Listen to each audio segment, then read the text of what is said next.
Budget उन चीज़ों में से एक है जिन्हें हम सभी जानते हैं कि हमें बनाना चाहिए, लेकिन किसी न किसी वजह से हम इसे बनाना भूल जाते हैं या नहीं बनाते हैं। जबकि सच्चाई यह है कि बजट बनाना हमारे फाइनेंशियल स्टेबिलिटी और पीस ऑफ माइंड के लिए एक बड़ा गेम चेंजर बन सकता है। जब हमारे पास हमारी फाइनेंशियल पोजीशन की क्लियर पिक्चर होती है तो हम सोच समझकर और एक अच्छा निर्णय ले सकते हैं कि हम अपने पैसे को कैसे खर्च करें। इससे कुछ अद्भुत फायदे हो सकते हैं, जैसे कर्ज चुकाना, सेविंग करना, इमरजेंसी फंड बनाना, अपने भविष्य के लिए इन्वेस्टमेंट करना और यहाँ तक कि अधिक आत्मविश्वास और नियंत्रण महसूस करना। बजट के साथ हम अपने पैसे को एलोकेट करने, खर्च को प्राथमिकता देने और फाइनेंशियल फ्रीडम प्राप्त करने के लिए निर्णय ले सकते हैं। लेकिन इसके महत्व के बावजूद हम में से कई लोग बजट प्लान बनाने और उस पर स्टिक रहने में स्ट्रगल करते हैं। बिना बजट के हम अपनी फाइनेंशियल पोजीशन को भाग्य के भरोसे छोड़ देते हैं और यह मुसीबत को बुलावा देने जैसा हो सकता है। मैं जानता हूं कि बजट बनाने के लिए स्ट्रगल करने में मैं अकेला नहीं हूं। हम में से कई लोग बजट बनाने की कोशिश करते हैं, लेकिन हम यह नहीं जानते हैं कि शुरुआत कहां से करें। क्या हर एक ट्रांजैक्शन को ट्रैक करें, खर्चों को कैटेगराइज करें और इसे समझने की कोशिश करें?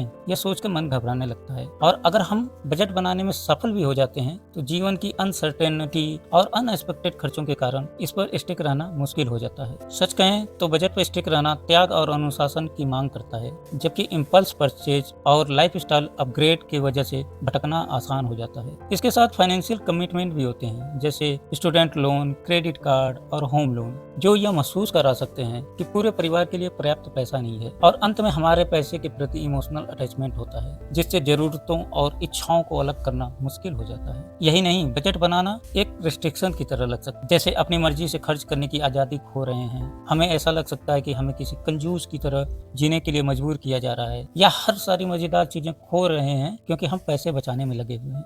और सच्चाई यह है कि कौन अपनी छुट्टियों को नंबर क्रंचिंग और रसीद छाटने में बिताना चाहेगा? मैं तो बिल्कुल नहीं। और एक चुनौती यह भी है कि बजट बनाना भारी भरकम लग सकता है, खासकर हम किसी कॉम्प्लिकेटेड सिस्टम का उपयोग करने की कोशिश कर रहे हैं जो हमारी लाइफ स्टाइल के अनुरूप नहीं है। हमें ऐसा लग सकता है कि इसे समझने के लिए हमें अकाउंटिंग की डिग्री की जरूरत है, and that can be super discouraging. और फिर हमें ऐसा लग सकता है कि हम इसे सही तरीके से नहीं कर रहे हैं क्योंकि हम किसी गुरु के सटीक फार्मूले का पालन नहीं कर रहे हैं, या हम वैसा नहीं कर रहे हैं जैसा हर कोई हमें बताता है। लेकिन सच्चाई यह है कि बजट इस तरह से नहीं बनना चाहिए जो हमें रिस्ट्रिक्शन की तरह लगे, बल्कि यह हमारे फाइनेंशियल पर कंट्रोल पाने और यह तय करने के बारे में होना चाहिए कि हम पैसे कैसे खर्च करना चाहते हैं। जब बजट बनाते हैं तो हम खुद को मजे से वंचित नहीं कर रहे हैं, हम बस यह सुनिश्चित कर रहे हैं कि हम उन चीजों को प्रायोरिटी दें जो वास्तव में हमारे लिए महत्वपूर्ण है। बजट बनाने के बारे में सबसे बड़ी गलतफहमियों में से एक है कि यह बहुत कॉम्प्लिकेटेड होना चाहिए, लेकिन सच्चाई यह है कि बजट बनाना बेहद सिंपल हो सकता है। यह हमारे खर्चों को ट्रैक करने से शुरू होता है।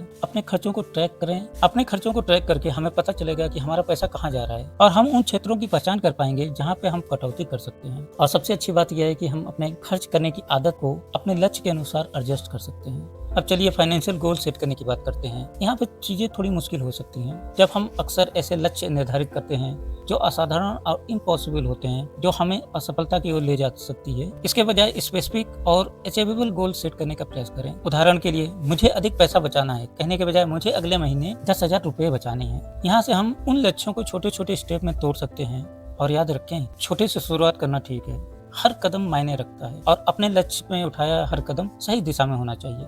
तो ऐसा बजट बनाने का सीक्रेट क्या है जो वास्तव में काम करे? मेरे लिए एक ऐसा सिस्टम खोजने के बारे में है जो इजी टू यूज हो और जो वास्तव में मेरी लाइफ स्टाइल के लिए समझ में आए। इसके लिए हमें कोई एक बजट रूल जो हमें सही लगे उसे स्ट्रिक्टली फॉलो करें, जैसे 50-30-20 budget rule, zero based budget rule. एक बजट बनाने के लिए ये मेरे कुछ टिप्स हैं जो वास्तव में काम करते हैं। मुझे उम्मीद है कि आपको यह हेल्पफुल लगा होगा और मैं आपको आज ही अपना बजट बनाने की दिशा में पहला कदम उठाने के लिए इनकरेज करता हूँ। याद रखें, इसे कॉम्प्लिकेटेड बनाने की आवश्यकता नहीं है और इसमें रिस्ट्रिक्शन की भी कोई आवश्यकता नहीं है। राइट माइंडसेट और राइट टूल के साथ आप ऐसा बजट बना सकते हैं जो आपकी आवश्यकताओं और लक्ष्यों के लिए तैयार हो। यह वीडियो देखने के लिए बहुत बहुत धन्यवाद। और आपका पसंदीदा बजट बनाने की रणनीति या टूल क्या है, या आपके पास कोई अलग सिस्टम है जो आपके लिए काम करती है? अपने अनुभव को मेरे साथ कमेंट में शेयर करें। और अगर आपको यह वीडियो हेल्पफुल लगा तो इसे अपने दोस्तों के साथ शेयर करें और ऐसे ही उपयोगी जानकारी के लिए सब्सक्राइब करें। अगले वीडियो में मिलते हैं। धन्यवाद।